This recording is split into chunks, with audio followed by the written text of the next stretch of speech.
Assalamualaikum warahmatullahi wabarakatuh. Sobat kisah penuh hikmah yang dirahmati oleh Allah Subhanahu wa Ta'ala. Pada kali ini saya ingin menceritakan kisah seorang sufi wanita yang barangkali jarang sekali kita dengar. Biasanya ketika kita mendengar nama sufi wanita, yang terbersit di benak kita ialah Rabi'ah Al-Adawiyah yang dikenal dengan mazhab cintanya. Namun pada kali ini saya ingin mengisahkan seorang sufi wanita lain, yakni bernama Futhayamah. Futhayamah adalah seorang istri dari Imam Hamdun Al-Qasar, juga adalah seorang sufi yang cukup masyhur di zamannya. Imam Al-Zahabi bahkan menyebut Imam Hamdun Al-Qasar sebagai guru para sufi. Menurut Imam Abdurrahman Al-Sulami, Imam Hamdun Al-Qasar merupakan pendiri atau orang yang menyebarkan Thariqah Malamatiyah di Naisabur. Sebagai istri dari ulama besar, tentunya Futhayamah banyak belajar langsung dari suaminya, hingga akhirnya beliau sendiri sampai pada derajat spiritual yang sangat tinggi. Imam Abdurrahman Al-Sulami mendeskripsikannya sebagai seorang wanita yang telah mencapai derajat spiritual luhur dan sangat dihormati. Dikisahkan pada suatu hari, Futhayamah menjelaskan bagaimana seharusnya seorang sufi berakhlak ketika bergaul dengan orang lain. Penjelasannya ini menggambarkan kedalaman pemahamannya tentang agama sekaligus ketinggian spiritualitasnya. Imam Abdurrahman Al-Sulami mencatat riwayat tersebut sebagai berikut. Dikisahkan tentang Futhayamah bahwa ia berkata, sebagian dari akhlak sufi dalam pergaulan adalah ketika seseorang datang mengikutinya, ia menerimanya. Ketika seseorang jauh darinya, ia pun tidak merasa kehilangan.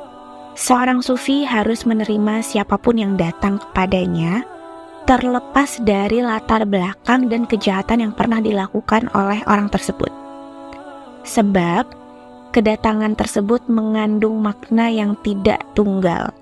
Ada kedatangan dengan maksud buruk, ada juga kedatangan dengan maksud baik. Seorang sufi tidak akan takut dengan kedatangan yang mengandung maksud buruk, tapi mereka akan takut jika mereka melewatkan kedatangan dengan maksud baik, karena bisa berpengaruh terhadap jalan hidup orang yang datang, yaitu kebaikan yang sudah diniatkan tidak terrealisasi karena kedatangannya tidak diterima. Lagi pula, kemungkinan berubah manusia selalu ada selama mereka hidup. Misal pun yang datang dengan maksud buruk, bisa jadi karena bergaul dengan para sufi, perlahan-lahan maksud buruk itu pun hilang. Sufi juga, menurut Futhayamah, tidak merasa kehilangan ketika berjauhan dengan orang yang ia kenal. Karena sejatinya Futhayamah tahu bahwa kerinduan yang paling hakiki hanyalah untuk Allah Subhanahu wa Ta'ala. Futhayamah melanjutkan bahwa seorang sufi harus berlaku dengan akhlak yang baik terhadap orang yang mau bergaul dengannya, dan jangan pernah memaksa dan bahkan membenci orang yang enggan bergaul dengan kita. Suatu waktu Futhayamah ditanya seseorang tentang siapa itu orang yang berakal atau bijaksana. Futhayamah pun menjawab, orang-orang yang berakal adalah orang yang menghidupkan kembali hatinya.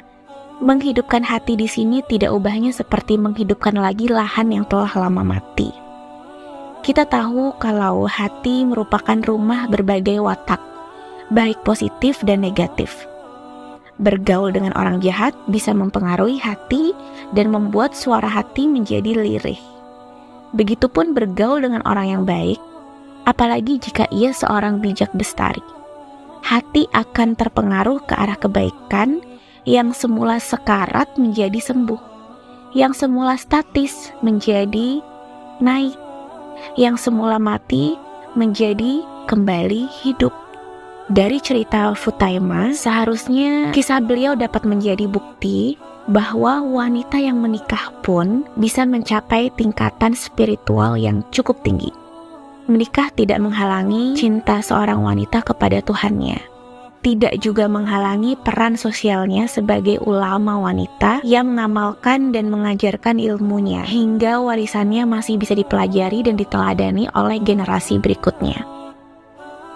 Sebagai penutup, perkataan Futaimah berikut penting untuk direnungkan.